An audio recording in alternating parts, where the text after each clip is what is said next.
SIR শুনানিতে এবার ডাক পড়ল সরকারি আধিকারিকদের। কালিম্পংয়ের লাভার বিডিও ও তাঁর পরিবারের সদস্যরা শুনানিতে হাজিরা দিয়েছেন। শুনানির নোটিশ পেয়েছেন বাঁকুড়ার ডেপুটি সিএমওএইচও। তিনি কমিশনের বিরুদ্ধে হয়রানির অভিযোগে সরব।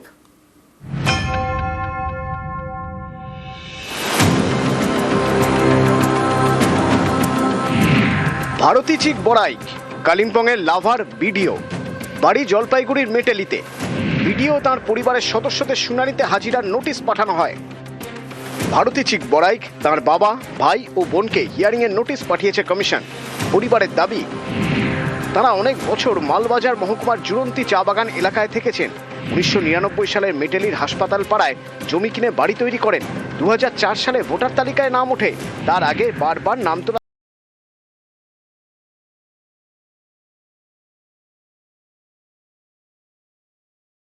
ভোটার কার্ডটা 2004-এর আছে। আমরা তো এখানেই আছি, এখন তো 26 বছর হয়ে গেছে। আপনারা এর আগে এখানেই থাকতেন? 2000 না, এখানে আমরা 99-এর জায়গায় করে আছি। এটা কি এখানে বাড়ি?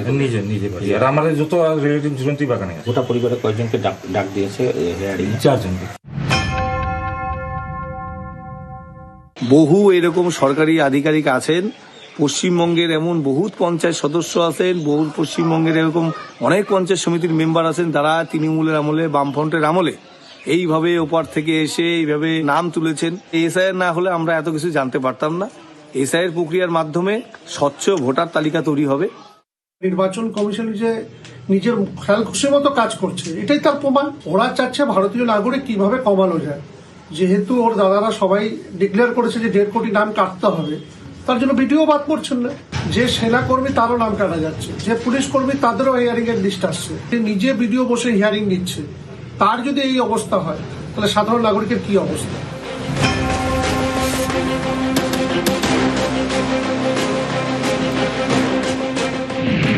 পানিহাটির বাসিন্দা সজল বিশ্বাস, বাঁকুড়ার ডেপুটি সিএমওএইচ। পানিহাটির শুনানি কেন্দ্রে তাকে মঙ্গলবার হাজিরা দিতে বলা হয়েছে। সোমবার স্বাস্থ্যকর্তার কাছে এই নোটিশ পৌঁছয়। 24 ঘন্টার মধ্যে কিভাবে হাজিরা দেবেন, এই প্রশ্ন তুলে সরব ডেপুটি সিএমওএইচ।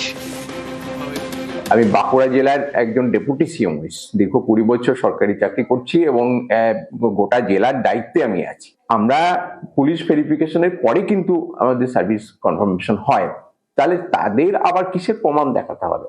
এর থেকে দুর্ভাগ্যজনক আর কিছু হতে পারে না।